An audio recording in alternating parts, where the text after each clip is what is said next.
بسم الله الرحمن الرحيم.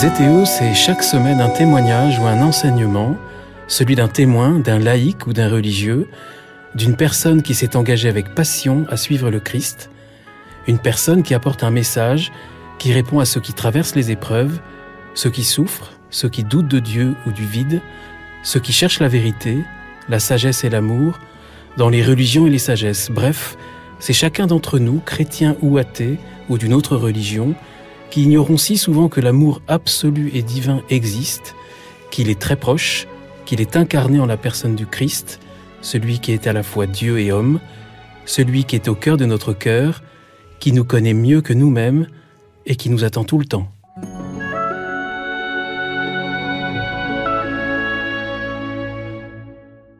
Bonjour chers auditeurs de ZTO, bienvenue pour un nouvel épisode. Je suis Guillaume Devoux et je suis particulièrement heureux de vous inviter aujourd'hui à ouvrir nos cœurs et nos esprits à la sagesse et l'amour d'une autre religion que nous connaissons souvent mal, avec laquelle les conflits jalonnent l'histoire, ils sont spectaculaires, souvent terrifiants. Pourtant, c'est une religion et une sagesse que nous connaissons mal et avec laquelle nous partageons, nous chrétiens, de nombreuses valeurs essentielles pour les musulmans comme pour nous. Pour en parler, j'ai le bonheur et le privilège d'avoir en face de moi le Chir Bentounès au micro de ZTO. Chir Bentounès, bonjour. Bonjour. Chir Bentounès, Chir, c'est les Français sont habitués au mot sheikh, mais en fait on prononce Chir. Oui, je ne me trompe pas. Tout à fait. Chir qui signifie maître. Alors ça a beaucoup de signification. La véritable signification du Chir, c'est le vieux. Le vieux. En quelque sorte, c'est le sage. Voilà. Quelque part, c'est celui qui est vieux, sage. Mais aujourd'hui, ce terme, il est. On a des chirs de pétrole, on a des chirs de... Moi, j'avais lu dans Tintin quand j'étais enfant. Voilà, donc... mais c'est un terme qui désigne une personne, en fait, qui est le centre, qui est le médian entre... dans la tribu, dans la communauté, et il y a l'âge aussi. Il y a l'âge aussi qui détermine la personne vers lequel on se tourne pour des conseils ou pour la réconciliation. Alors, je voudrais vous remercier de tout cœur d'avoir accepté cette invitation à participer à un épisode du podcast chrétien ZTO. ZTO, ça vient du grec ancien « chercher pour trouver ». C'est destiné à tous ceux qui cherchent. Moi, je suis un reconverti et je pense que je me suis rendu compte, après des années de recherche, qu'on cherche tous la même chose. Sûrement. Tout le monde cherche la même chose et chacun selon sa voie. Et alors, vous êtes un homme de dialogue, de l'ouverture, de la convergence et non de la divergence. Vous œuvrez particulièrement pour le dialogue interreligieux. On en parlera pendant cette rencontre si vous le voulez bien. Et vous me recevez ici, chez vous, dans les hauteurs de l'arrière-pays cannois, d'où vous menez toutes les activités dont nous allons parler pendant notre rencontre. Pour vous présenter en quelques noms, Chir Bentounès, vous êtes né en Algérie, vous êtes l'héritier d'une chaîne spirituelle ininterrompue et qui remonte au prophète Mahomet. Vous êtes le 44e guide spirituel de la confrérie soufie Alaouia. Je ne sais pas si je le dis bien. Tout à fait. Et puis il y avait d'autres noms derrière qui me paraissaient compliqués à dire. Oui, c'est la branche de la Chadiliya, de l'imam Chadili du XIIe siècle et le Qadiri, Darqawiya du Maroc, d'un maître aussi qui était marocain au XIXe siècle. Et vous êtes un héritier de cette chaîne spirituelle. C'est pas un héritage familial, même si votre père lui-même était chir. C'est par désignation. Tout à fait. C'est le conseil des sages qui décide la personne au décès du chir précédent. Donc, c'est le conseil des sages qui décide de la personne qui doit reprendre la continuité. Alors, vous êtes l'un des fondateurs du Conseil français du culte musulman, le fondateur de l'AISA, qui est reconnu comme une organisation non gouvernementale internationale. On en parlera, par une ONGI qui a été reconnue par l'ONU. Auprès de l'UCOSOC, oui. Vous êtes l'auteur d'une quinzaine d'essais et d'ouvrages qui traitent du soufisme, d'écologie, d'islam, des rapports entre l'islam et l'Occident, du Coran, de la paix, de la transcendance. Vous êtes très actif à Cannes, mais dans le monde entier. Mais à Cannes, c'est au sein d'une association dont on a déjà parlé dans ce podcast. On recevait Véronique Francou il y a quelques mois qui parlait de cette association Vivre Ensemble. C'est quoi Vivre Ensemble à Cannes ? Alors, Vivre Ensemble à Cannes a été la première expérience de cette initiative qui est aujourd'hui reconnue par les Nations Unies, donc qui a donné naissance à la Journée internationale du Vivre Ensemble en paix, qui a été d'ailleurs votée à l'unanimité des 193 pays. Et ça a été le laboratoire pendant 10 ans. On vient de fêter les 10 ans il n'y a pas longtemps, au mois d'octobre dernier. Donc 10 ans de ce laboratoire, d'un dialogue interreligieux, de ce dialogue interreligieux entre musulmans, chrétiens, juifs, bouddhistes. Donc de faire en sorte pour que la société, cette association veut toucher, si vous voulez, la base. La vie ensemble, parce que le vivre ensemble, nous sommes condamnés à vivre ensemble, mais c'est le choix de vivre ensemble en paix. Et donc de diminuer les tensions, de pouvoir faire que les relations entre les personnes de différentes religions, de différentes cultures, qui puissent trouver un terrain, un centre d'échange. Et vous voulez, c'est pour extraire ces peurs et ces distances qui peuvent parfois nous amener, le fait de ne pas se connaître et s'ignorer peut amener vers des difficultés, et nous savons et les tensions qu'on connaît. Voilà. On en parlera certainement au cours de cet échange, si vous le voulez bien. Depuis plus de 40 ans, vous parcourez le monde pour promouvoir le dialogue interreligieux, l'égalité homme-femme, la protection de l'environnement et la paix. Vous œuvrez pour transmettre la culture de paix et le vivre ensemble, on vient d'en parler à ce titre.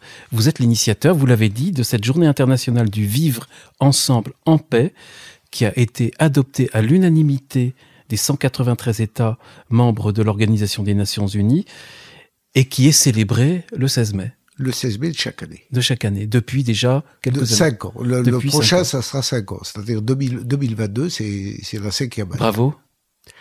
Bah, bravo, je veux dire, je suis pas le seul à avoir porté ce projet. C'est le projet d'une ONG internationale et qui a demandé presque 4 ans de travail, de sollicitation auprès des pays pour les convaincre que c'était peut-être un moyen pour nous tous de pouvoir retrouver du sens dans ce qu'on appelle l'humanité, de donner du sens à notre humanité.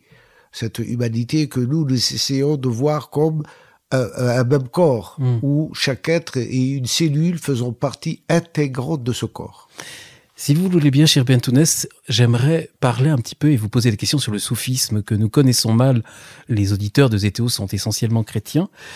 Le soufisme, c'est 300 millions de pratiquants parmi les 1,7 milliard à peu près de musulmans dans le monde. C'est dans le monde entier ?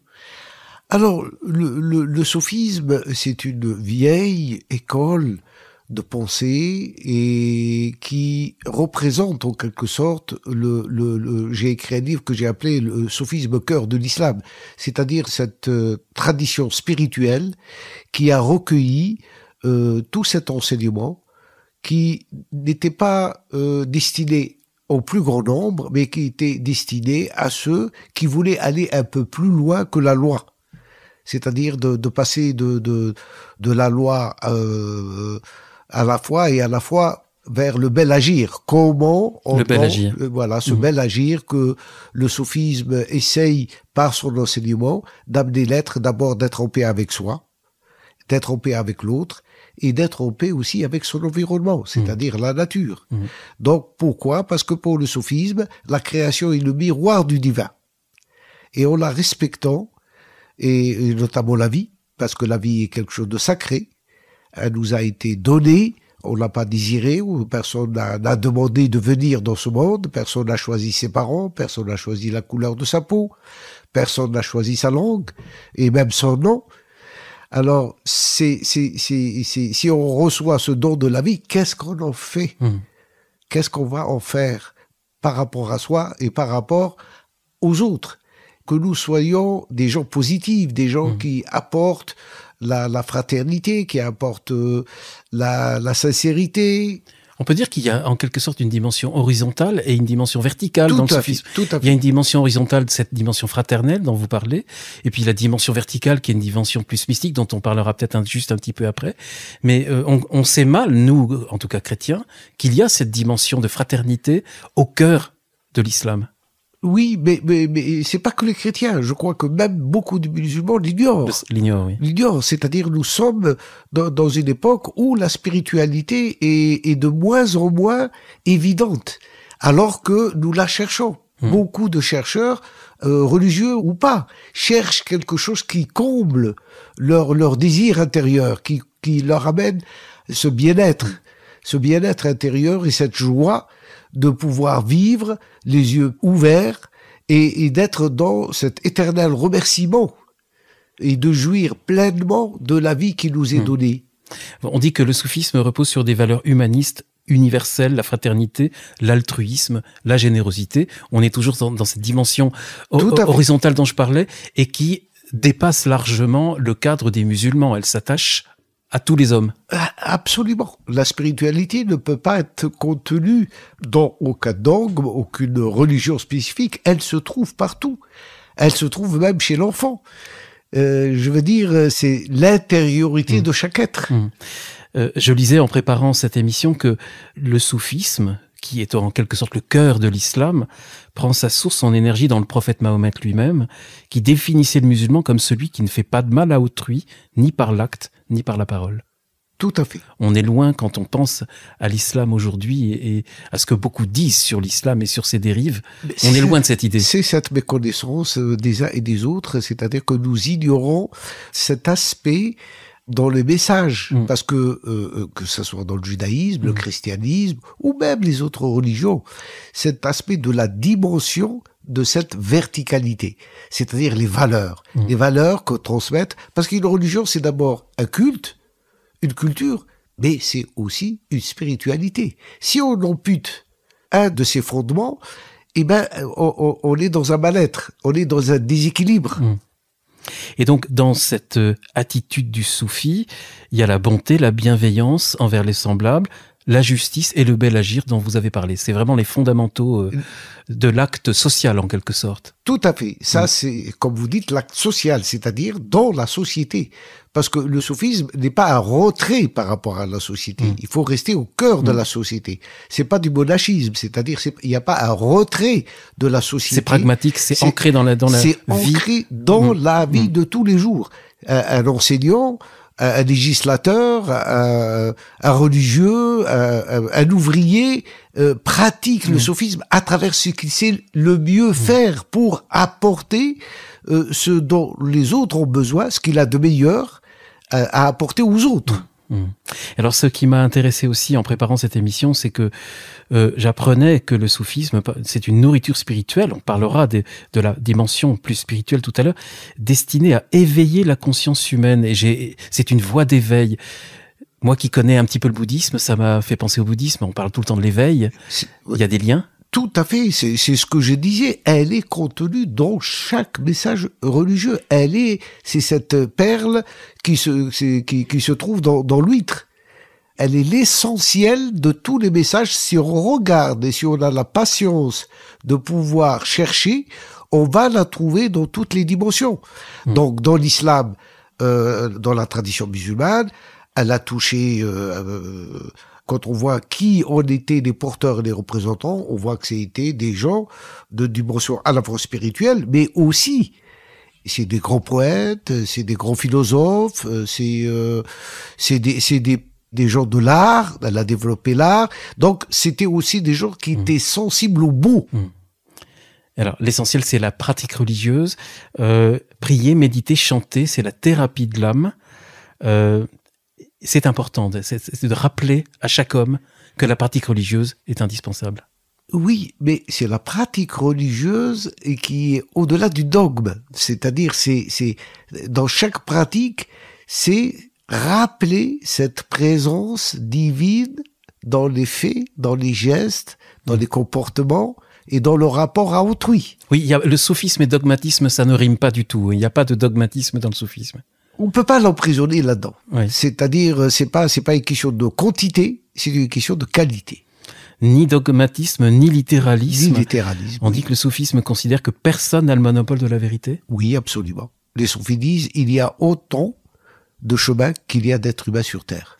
Je cite, c'est dans un recueil que j'ai lu, « La diversité religieuse est une richesse, l'autre est mon miroir, il m'est nécessaire ». Absolument. Il m'interroge, l'autre m'interroge, l'autre c'est l'étranger, c'est ce qui est étrange, c'est ce que je ne comprends pas, c'est ce que je ne saisis pas, et il m'interroge au profond de moi-même qui je suis. Et alors, je vous cite, Shir Bentounès, vous dites vous-même, le soufisme n'est pas une idéologie, ce n'est pas une connaissance en tant que telle, c'est comme un parfum. Quelque part, oui, c'est l'essence. Parce que le parfum, c'est quoi? C'est l'essence de la rose, c'est l'essence de la fleur, c'est l'essence de ce qui est caché et qui se révèle, mais qui est tellement léger. On peut pas le quantifier, on peut pas l'emprisonner, et il nous appartient pas. Les premières écoles soufis, elles datent de quoi, du XIIe siècle Oh non, bien avant. Bien avant. Bien avant. Les premiers soufis, dans la tradition, en tous les cas historique du soufisme, c'est Al-Soufa. C'est les gens qui étaient à Médine et qui étaient destinés à la prière du temps du prophète lui-même. Oui. Et il y a un coin en face du tombeau du prophète qu'on appelle Al-Soufa, les gens du banc. C'est un banc, et c'est toujours un endroit plus élevé que le reste de la mosquée, et c'était dans cet endroit-là que se rencontraient ces gens de la prière, du temps du prophète lui-même. D'accord. Et comment est-ce qu'on peut décrire la spiritualité, la mystique soufie, en quelques mots? Alors, en quelques mots, c'est comprendre ce qu'est le mot islam. C'est s'abandonner à la volonté divine. C'est-à-dire s'abandonner à avoir cet amour débordant qui fait que, comme l'oiseau qui vole, sans se poser la question comment je vole. C'est s'abandonner à cette notion d'être totalement imprégné par le divin et de se laisser porter par lui. Comme je suis assis sur cette chaise, j'ai la conviction, la certitude que cette chaise peut me porter. Donc cette certitude intérieure qui m'affirme que le divin est présent en moi et dans toute chose, à travers moi, dans toute chose. Elle se limite pas à moi-même ou à ce que je crois, mais elle est dans toute chose. C'est comme les lettres dans l'encre. L'encre, c'est un liquide, mais de cette encre s'écrivent toutes les lettres de l'alphabet dans leur diversité, celle qui est droite et celle qui est tordue. Et si une des lettres ne me convient pas, eh ben, je ne pourrai pas écrire. Si je rejette une des lettres de cet alphabet, de cette alchimie universelle, l'univers ne serait pas. Chaque chose a sa place. Alors, qui dit mystique, dit pratique. Il doit y avoir une pratique de la méditation. Oui, la méditation. Il y a même des pratiques, je crois que les derviches tourneurs qu'on connaît, mais peut-être plus sur l'image touristique, c'est aussi une pratique à la base. C'est une pratique parce que les maîtres, à travers les époques, chaque maître a essayé de pouvoir, par un aspect des choses, amener à ce que l'élève puisse avoir des outils avec lesquels il travaille sur lui-même. Alors les uns par le chant, les autres par la danse, les autres par la méditation. Et ça s'est développé avec les époques de différentes manières. Et avec l'art. Et avec l'art aussi, différentes manières. Donc, mais la méditation est au fait la chose la plus importante dans la pratique du soufisme, qui lui-même, il y a bien sûr tout ce qui est obligation dans la tradition musulmane, le jeûne, la prière, les rituels. Donc là, mais en plus, il doit pratiquer la méditation. Cette méditation, elle consiste en quoi? Si on pense à l'oraison chrétienne ou à la méditation bouddhiste, on peut la comparer? C'est les noms divins. Nous avons les 99 noms et ces attributs divins. Donc le maître donne à à l'élève, lui recommande certaines récitations de certains noms, et ces noms se font à travers le souffle. C'est-à-dire, il y a une façon apprendre à respirer cette énergie. Ça fait penser à la divine. philocalie, la prière du cœur pratiquée Voilà, donc dans l'Église orientale. Nous parlons de la même chose dans des langues différentes. Nous parlons de la même chose dans des langues différentes, et c'est pratique parce que les attributs divins sont pour le soufis des énergies. La paix, par exemple, si on prend le mot paix, c'est un des noms divins, salam. Donc comment je peux m'imprégner de cette paix C'est comme des mantras, intérieurement. en quelque sorte, c'est répété. C'est équivalent au mantra. On peut aussi dire que c'est des mantras, mais dans chaque tradition, elle a sa définition, mais chez nous, c'est des énergies. Les noms sont des énergies. En les pratiquant, c'est pour ça qu'il y a une certaine prudence. On ne les pratique pas n'importe comment et n'importe où. Il y a une préparation. Et en les récitant, on doit les réciter selon une méthode ou une manière pour que notre souffle, c'est-à-dire parce que le mot nefs, nefasa, c'est respirer, mais c'est à la fois l'ego. C'est le même mot qui est destiné à la fois, c'est mon ego, donc c'est mon ego, mais c'est aussi mon souffle de vie. Sans lui, je peux pas respirer. C'est la respiration. C'est beau et c'est rassurant. Parce que parfois, on a tendance à ne pas aimer, à se dire qu'il faut pas aimer son ego. Mais il est indispensable. Pacifier. C'est pas l'aimer, ne pas le rejeter. Le Cheikh Al-Alaoui disait toujours, mon arrière-grand-père, le revivificateur de cette tradition, disait toujours, ton ego ne rentre pas en aversion avec lui, mais interroge-le sur ce qu'il cherche. C'est beau. Alors, il y a des grandes figures du soufisme dans l'histoire. Il y en a une qui nous est arrivée plus récemment grâce à des traductions. Je pense à Rumi, qui était un poète mystique persan qui a profondément influencé le soufisme. Il a écrit des milliers d'odes, de quatrains, de recueils de prédications, d'interprétation des rêves aussi. Il est important, Rumi. Son importance fait que, après des siècles, il est l'un des poètes les plus connus dans le monde, et dans le monde, que je dis, pas seulement le monde musulman, à travers le monde entier. Oui. Les traductions de ses livres et de toute l'œuvre qu'il nous a laissé, c'est des centaines de milliers de vers, et ce qu'il décrit, c'est-à-dire, c'est comme s'il était encore vivant aujourd'hui à notre époque, et qu'il continue à nourrir les consciences. Et ça, c'est très important. Moi, je l'avais lu il y a quelques années. Ce qui m'avait frappé, c'était cette nostalgie de l'origine divine que tout être éprouve et qu'il écrit, qu'il décrit tout esprit, comme si tout esprit, après être descendu en l'existence, tendait à revenir à Dieu. Il a cette nostalgie. Donc, c'est un mouvement. C'est un mouvement ascendant et progressif. Tout à fait. Et qui est ininterrompu.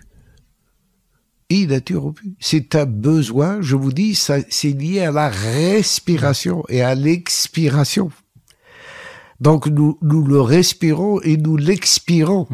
Et si on arrive à faire que ce qui est mécanique, ce qui est physique, s'imprègne de spiritualité, donc c'est l'éveil, c'est le bonheur intérieur, c'est de voir que ce que je respire et ce que j'expire n'est rien d'autre que lui. Donc moi, certains soufis disent, je suis l'ombre et lui le soleil. C'est le soleil qui nous projette, c'est ce soleil qui fait de nous cet être qui agit, qui parle et qui contribue au bonheur des autres. Parce que le problème, ce n'est pas que soi. Et d'ailleurs, les grands maîtres, on les appelle le secours. On n'appelle pas le maître, on l'appelle le secours. Al-Ghaït, c'est celui qui apporte secours à l'autre. Alors justement, le shir, le maître, celui qui est... Vous êtes un des leaders mondiaux du soufisme. Mon Dieu, il ne faut pas exagérer. Et je crois que vous qui parcourez le monde, je crois que c'est pas toujours facile d'être soufi parce que vous n'avez pas un rôle politique, mais parfois certains pouvoirs de certains pays musulmans considèrent assez mal les soufis. Alors, c'est paradoxal. Il voit le sophisme comme quelque chose qui dépasse l'aspect, si vous voulez, littéraliste. Et ça les gêne. Parce que la religion, souvent, aujourd'hui, est devenue une idéologie.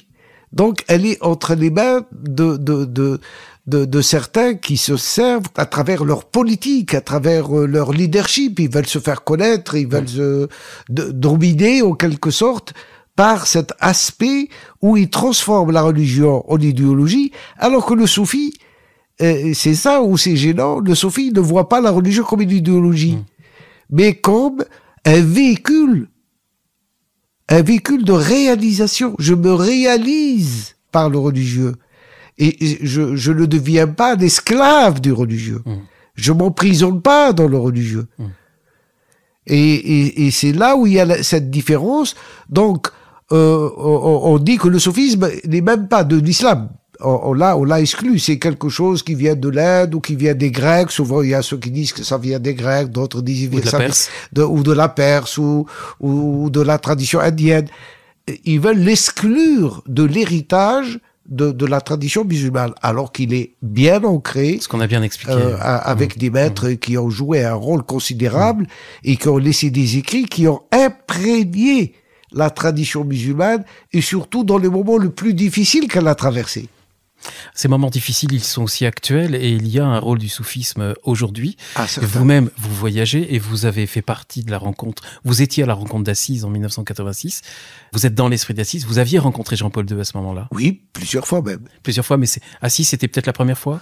Oui, c'est à Rome et... Et vivre ensemble à Cannes, c'est en quelque sorte une sorte de... Une des suites. C'était dans les années 80. Oui. Bien sûr. On était dans les années 80. Mais vous êtes donc toujours été très engagé. Vous êtes aussi engagé pour la jeunesse. En 1990, vous avez fondé les Scouts musulmans de France. C'est une association qui est reconnue par le ministère de la Jeunesse et qui fait partie de la Fédération française du scoutisme français. En 99, vous avez créé l'association Terre d'Europe, qui est un trait d'union entre l'islam et le monde occidental pour favoriser un dialogue de paix et de réconciliation. En 99, je vais vite, mais parce que votre vie est très riche, cher Bentounès, vous avez été invité par le Dalai Lama pour participer à une rencontre intertradition en Savoie. Vous êtes un homme de dialogue, d'unité. Vous dites que vous voulez dégager un dénominateur commun qui est nourri par des valeurs universelles, partagées, justement les valeurs dont on a parlé, la fraternité, la paix, l'altruisme. C'est pour ça que vous avez créé Aïssa?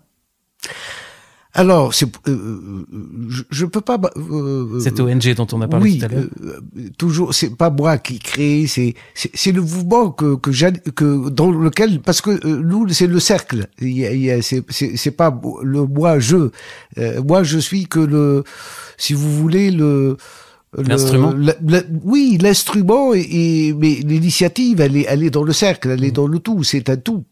Je suis pas seul, nous marchons ensemble et nos pas nous amènent à effectivement vers ces rencontres, vers la réalisation, parce que ces jeunes, par exemple, si on prend le scoutisme, n'oublions pas 90 et 91 ont été la première guerre de l'Irak, dont les retombées, nous les subissons aujourd'hui. C'était Saddam Hussein, la guerre avec le Koweït, et de là est parti ce feu qui n'est toujours pas éteint jusqu'à aujourd'hui.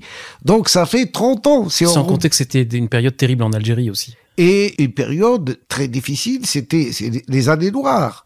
Donc avec des milliers de morts et presque une guerre civile, pour ne pas l'appeler ainsi, mais c'était une guerre civile.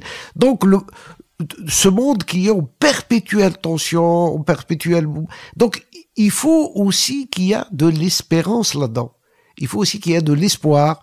Donc, tout ce qui a été fait n'a pas été fait en vue de se montrer ou en vue de se glorifier, mais c'est comme un remède qu'on propose à la société. Moi, j'aime beaucoup une initiative que vous avez eue en octobre 2014. À Oran, vous avez organisé le Congrès international féminin pour une culture de paix, parole aux femmes. On s'y attend pas quand on pense aux musulmans, à l'islam. Eh oui. Pourtant. Là aussi, c'est des clichés qui... oui, avec 3600 congressistes, dont les 2/3 étaient des femmes et qui venaient d'une 40aine de pays, et avec des théologiennes femmes, avec aussi des féministes musulmanes qui n'avaient jamais rencontré l'autre côté, le côté traditionnel. Et ça s'est passé quand même dans un climat, je dirais, hors du temps. Quand on se remémore aujourd'hui, on dit, est-ce que ça a été possible? Oui. Est-ce que c'est renouvelable? Tout est renouvelable. C'est selon Parce que quand on pense aux pays, on pense à l'Arabie Saoudite ou aux droits de la femme dans certains pays arabes où c'est extrêmement dur. Vous savez, tout est possible dans la mesure où nous trouvons de l'aide, parce que ça, c'est des initiatives. Si on trouve de l'aide auprès de personnes ou d'institutions qui vous permettent de le faire, on aurait pu le faire chaque année ou tous les 2 ans ou tous les 3 ans. Mais malheureusement, on fait un premier effort parce que c'est considérable de pouvoir réunir 3600 personnes qui viennent des 4 coins du monde, organiser pendant une semaine plus de 85 interventions dans plusieurs langues. Et donc c'est un effort considérable qui a été préparé pendant 2 ans. Donc, en tout cas, s'il y a une prochaine, j'aimerais bien être invité. Voilà. Même si vous invitez des hommes aussi. Le point d'orgue, c'est effectivement cette journée internationale du vivre ensemble en paix, qui a donc été décrétée par l'ONU, qui sera donc chaque année le 16 mai. Depuis 4 ans, vous le pratiquez. Ça, c'est vraiment un beau coup de maître. Et c'est beau parce que ça dépasse le dialogue interreligieux. Ça touche tout le monde. Et pas que les questions religieuses. L'humain, c'est encore une fois revenir vers les fondements de cette tradition qui nous encourage. Qu'est-ce que vous faites pour les autres? Qu'est-ce que vous apportez aux autres? Parce que le sophisme distingue, comme je vous ai dit, la vie est un don qu'on reçoit. Mais qu'est-ce qu'on en fait? Comme nous sommes pas éternels, nous sommes inscrits entre notre naissance et notre mort. Quel souvenir allons-nous laisser de cette trajectoire si bref dans le temps? Quel souvenir allons-nous laisser? Et comment allons-nous nous-mêmes jouir de ce laps de temps qui nous est donné? Et plus grand on sème la paix, plus grand on sème la joie, plus grand on sème la connaissance, plus grand on sème la fraternité, plus c'est une bonification de nos propres vies. Alors, ce vivre ensemble, cher Bertonès, j'aimerais, puisque Zétéo, ce podcast est essentiellement écouté par les chrétiens, vous poser cette question. Qu'est-ce qui nous oppose le plus, nous, chrétiens et musulmans? Quand on regarde dans le fond, on trouve qu'il n'y a pas beaucoup de choses qui nous opposent. Il y a le credo, ce qu'on appelle le credo, la Trinité et l'unité. Est-ce que c'est ça l'opposition? Pour les chrétiens, la reconnaissance de la réalité de la personne du Christ est fondamentale, et de le reconnaître. Est-ce que vous pensez qu'un jour, c'est quelque chose qui pourrait arriver dans l'islam? Parce que nous avons 2 religions monothéistes. Oui, mais Jésus est reconnu dans l'islam. Et Marie... Est-ce qu'il est reconnu comme nous, chrétiens, le reconnaissons? C'est là où il y a une différence. C'est là où il y a cette différence que dans la tradition musulmane orthodoxe, je dis bien orthodoxe, il est reconnu comme l'un des prophètes, mais le Verbe de Dieu. Et qu'est-ce que c'est que le Verbe de Dieu? Kalimatuhu alqaha, c'est le Verbe de Dieu projeté dans Marie. Cette notion, dans le christianisme, les chrétiens doivent réfléchir quand même comment Jésus est vu à travers la tradition musulmane. Certes, parce que l'islam impose la vision de l'unicité, c'est-à-dire que Dieu, l'un, absolu et éternel. Donc, c'est la figuration, c'est-à-dire de le ramener à l'humain qui, chez les musulmans, c'est une image qui est gênante. On ne peut pas ramener le divin dans une image. Mais par contre, par la transcendance, il y a la notion de la transcendance au islam. C'est-à-dire que l'homme peut recevoir le divin. Il n'est pas le divin, mais il peut le recevoir. Donc, c'est des notions doctrinales et donc, au niveau de la théologie. Donc, quand on est théologien, je pense qu'il faut garder. Il faut sauvegarder. Mais est-ce qu'on ne rentre pas ici dans des subtilités très théologiques qui dépassent la foi de l'homme ordinaire, du chrétien, par exemple ordinaire, pour qui Jésus est Dieu et homme. Mais cette unité, cette double de deux natures. Mais pas tous les chrétiens, parce qu'il y avait un certain christianisme qui n'avait pas cette même notion. Lequel ? Il y a ceux qui voyaient, par exemple, Jésus comme Dieu lui-même. Il y a ceux qui l'ont vu comme un prophète. Il y a cette différence. Elle a été aussi à travers l'histoire chrétienne. Il y a eu plusieurs. Ce que vous voulez dire, c'est que nous-mêmes chrétiens pouvons un jour être amenés à considérer différemment le Christ. Dans l'histoire déjà, dans le passé, il y avait des différences. Il y avait des différences entre les différentes tendances chrétiennes de premiers Donc, temps. s'il y a des évolutions souhaitables, ça veut dire qu'un jour, nous pourrions, nous, musulmans et chrétiens, comprendre la même chose et avoir la même compréhension du Christ. Le nœud, il est là. Je suis persuadé que tôt ou tard... On y arrivera ? Ah oui, je suis persuadé que tôt ou tard... Parce que, vous savez, on ne peut pas arrêter le temps. Sans que ça enlève la divinité du Christ, ce qui est quand même, ce qui est... La comprendre. En la comprenant, j'aime bien. La comprendre. Qu'est-ce qui est divin en Jésus ? Et qu'est-ce qui est divin d'abord en nous-mêmes ? C'est en partant de nous-mêmes que nous pouvons comprendre Jésus. Parce que Jésus est le prophète de l'amour. Et l'amour, si vous êtes imprégné par l'amour, qui vous êtes vous-même ? Devenir amour, ça veut dire suivre ce sentier de l'amour. À vous de vous poser la question. Non, mais j'avais un invité de ZTO, Bertrand Vergely, pour ne pas le nommer, qui lui est orthodoxe, mais qui disait à peu près la même chose il y a quelques semaines. Donc, ça, c'est la question qui nous regarde personnellement, que ce soit dans le christianisme ou dans l'islam. Des deux côtés. C'est si nous nous imprégnons de l'amour à un point tel où il devient dominant en nous, on devient amour. Donc, il y a une partie de notre égoïsme, une partie de notre individualisme qui va petit à petit se décroître pour nous laisser gagner par l'amour. Et celui qui est gagné par l'amour, il est dans l'universel, parce que tout est amour. Donc, on va y arriver. Mais ce sera la fin des temps, alors, peut-être ? Non. Ça, pourquoi la fin des temps ? Pourquoi ? Qui a le monopole de pouvoir dire c'est la fin du temps. C'est la fin d'un temps. Parce qu'on vit en ce moment. Alors en ce moment, on vit des périodes très tendues, très très difficiles. Est-ce que c'est un nouvel épiphénomène historique ? Parce qu'il y a eu des périodes de grosses tensions. Il y a eu Charles Martel qui a arrêté les Sarrasins à Poitiers. Il y a eu l'Espagne qui a été occupée longtemps. Il y a eu les croisades. Il y a eu la bataille de Vienne où les Polonais, Jean Sobieski, avaient arrêté les Turcs qui voulaient envahir l'Europe. Aux portes de Vienne, oui. Aux portes de Vienne.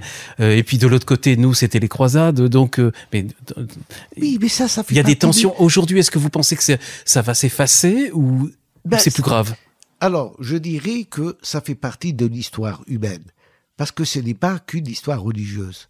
Si vous nous creusons un peu, nous voyons que derrière tous ces batailles et tout ça, il y avait beaucoup de politique. Il y avait beaucoup d'ego.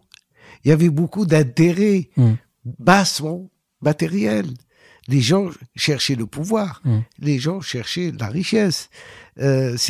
Et la foi, souvent, n'était que le prétexte à ces... Dans un sens comme dans l'autre. Forcément. Nous sommes des hommes. Nous restons des hommes. Et le dépassement, c'est qui a cette possibilité de dépassement, d'arriver à dépasser sa relation je dirais, nationale, cette étiquette nationale, religieuse. C'est-à-dire, nous créons nos propres frontières, nos propres limites. Et nous sommes prisonniers, nous nous emprisonnons dans un système, et le système se sert de nous dans un but purement matériel. C'est quoi le système, là, que vous désignez ? Le système que les hommes ont fait. Le système est toujours... le pouvoir, absolument. Et parfois la religion, quand elle est utilisée. Le pouvoir à des et fins les richesses, et parfois instrumentaliser la religion pour pouvoir c'est comme une monture. Hein. Justement, quand on parle de religion, on confond, nous, souvent, ici en Occident, les menaces entre l'islam, l'islamisme, les Arabes, les Turcs, les Persans, enfin maintenant l'Iran. On confond tout ça. Est-ce que certains penseurs, certains polémistes soutiennent que l'islam est en fait foncièrement mauvais et qu'il ne faut pas différencier l'islam de l'islamisme? Oui, c'est leur limite. Voilà, ils se sont limités. Ils ont fermé leur horizon. Leur horizon ne va pas plus loin. S'ils avaient fait l'effort ou trouvé peut-être quelqu'un, ou aussi parce que ça c'est aussi dans le dialogue. L'autre m'éclaire du voix sur mes erreurs. Accepter de dialoguer, c'est pour ça, au lieu de se battre, c'est débattre. Le débat est clair. Et si on avait des possibilités, des lieux de débat, et notamment le rôle des médias, qui a un rôle à notre époque important, de débattre de ces idées, on va pas arriver à ce point de non-retour qui est se battre et s'autodétruire. Parce que quand on voit la Première Guerre mondiale, c'était pas une guerre religieuse. La deuxième n'était pas une guerre religieuse. Pourtant, des millions de personnes ont péri. Des villes ont été détruites. Et qui était le moteur de ces guerres-là? Sur les ceinturons des soldats allemands, c'était Gott mit uns, c'était quand même théoriquement Dieu. Donc, on a là aussi essayé, et on bénissait il y avait des prêtres qui bénissaient des deux côtés. Bon, mais c'était quand même des chrétiens des deux côtés. Donc, vous voyez que les intérêts bassement matériels nous amènent à ne plus voir qui aujourd'hui, quand on voit dans chaque village, il y a un monument aux morts, dans chaque village français, dans chaque village peut-être alsacien ou allemand, vous avez des lieux de commémoration de ces morts de la Première Guerre et la Deuxième Guerre mondiale. Qu'est-ce qu'on leur dit aujourd'hui quand on va en Alsace et on voit tous ces cimetières où les gens sont les uns à côté des autres, l'allemand, le français, et puis le sénégalais, l'algérien, le juif, le chrétien. Tous ces gens, ils sont là. La mort les a unis. Pourquoi ne pas faire cet effort de s'unir avant la mort et de ne pas arriver à cette catastrophe? Mais ça, c'est nos peurs. Vous parlez, cher Bentonnet, d'une catastrophe. J'aimerais vous faire réagir, si vous voulez bien, au propos du pape François. Il y a quelques jours, il était à l'île de Lesbos. Il dénonce l'égoïsme de l'Europe et il l'appelle à l'arrêt du naufrage de notre civilisation. C'est fort, c'est très fort. On est ici, près de Cannes, la Méditerranée est toute proche. C'est là que tout se noue, même si ça se reporte aussi dans la Manche maintenant. Absolument. Vous réagissez comment et vous voyez les choses comment? Écoutez, déjà les propos du pape. Oui, c'est comme si la conscience, voilà, c'est la parole du pape est pour moi la parole de la conscience aujourd'hui, de cette conscience d'une humanité, revenir à l'humanité, cette invitation à revenir à notre humanité. C'est des paroles très fortes et qui auront, à mon avis, ça c'est qu'un avis, mais qui auront des conséquences dans le futur, si on n'en prend pas conscience. Parce que en ce moment, on est plutôt accaparé par le débat politique, la campagne électorale, qui est forte sur le thème de l'immigration et des dangers. Elle est faible, elle n'est pas forte. Elle est prégnante en tout cas. Elle est prégnante, mais elle est faible dans le sens où les idées qui sont débattues, c'est des idées au ras des pâquerettes. Elle n'est pas forte dans ce sens, dans le sens humain, dans le sens noble. Moi, j'aurais bien aimé qu'on discute. Nous avons des défis énormes devant nous.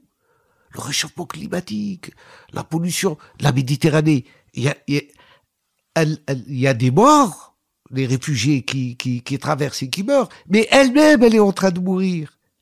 Par la pollution, nous sommes en train de tuer une mer. Il y a des solutions. La mer des civilisations. Il y a des solutions.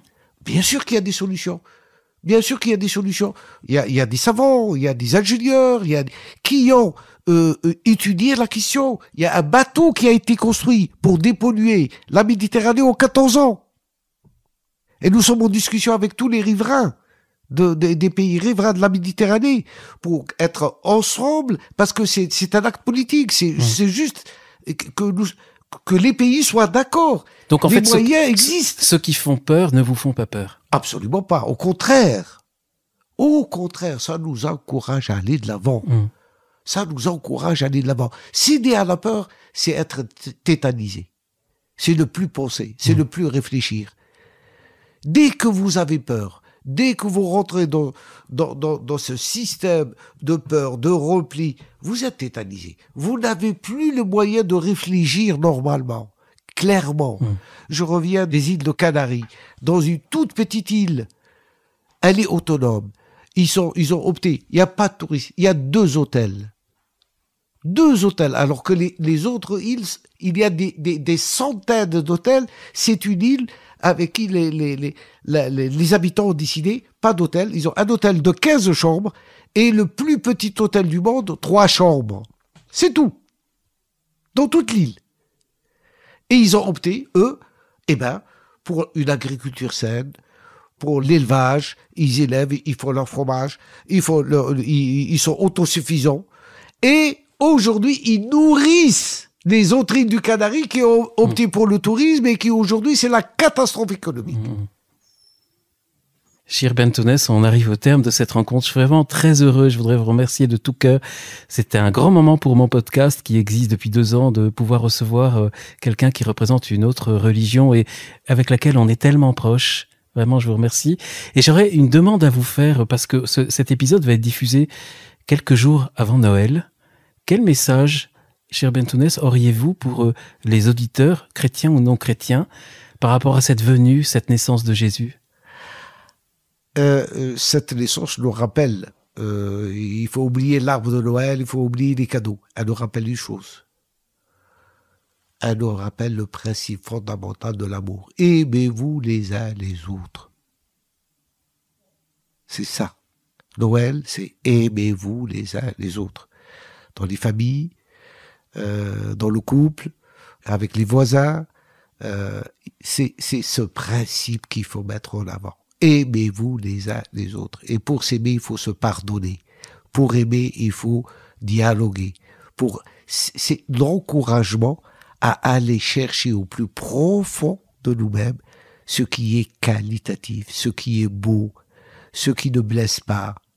C'est les choses réparatrices. Nous avons tellement abîmé la terre, tellement sur tous les plans, nous l'avons empoisonné, nous l'avons et revenir aux fondamentaux, ce qui unit, ce qui protège et ce qui illumine.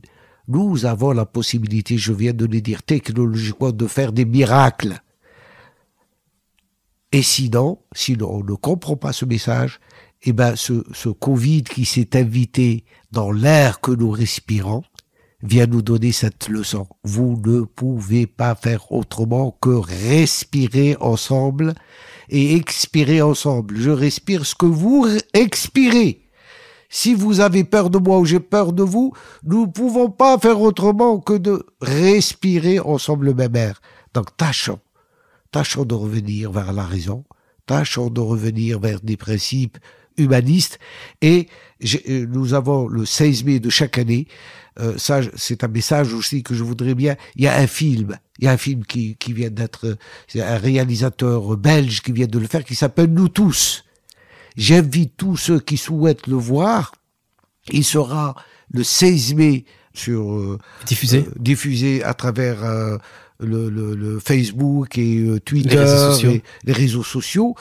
Et donc Nous tous, il s'appelle Nous tous à l'occasion du 16 mai de cette année et qui nous montre à travers une dizaine ou plus de pays les gens qui ont opté pour le vivre ensemble en paix, comment ils ont pu réparer leur société, comment ils sont passés du conflit meurtrier et comment la victime et le bourreau se retrouvent après des années et reconstruisent la société et revenir et repartir de nouveau vers l'unité et la réciprocité des échanges qui redonnent la vie. Donc ils retravaillent ensemble et ils revisitent leur passé et ils guérissent. Nous avons besoin aujourd'hui de volontaires et de gens qui guérissent le mal qu'on a fait à la terre. Nos enfants nous le disent sans arrêt. Et ils nous interpellent. Regardez ce que disent les jeunes au niveau de l'écologie. Qui est devenue aujourd'hui une religion. C'est pas une religion. C'est un fait. Aujourd'hui, nous devons préparer nos enfants à réparer les dégâts et les orienter vers ce métier de réparation à la fois spirituelle et matérielle aussi. C'était le sens de Laudato Si, l'encyclique du pape François. Magnifique. Donc, nous nous retrouvons. Cher Bertounès, merci infiniment d'avoir participé à cette émission. Je vous en prie. Voilà. Merci à vous aussi. Merci infiniment. Merci, chers bonne fête. Merci. Bonne fête à tous. Merci, bonne fête à tous et au revoir, chers auditeurs. À bientôt pour un prochain épisode.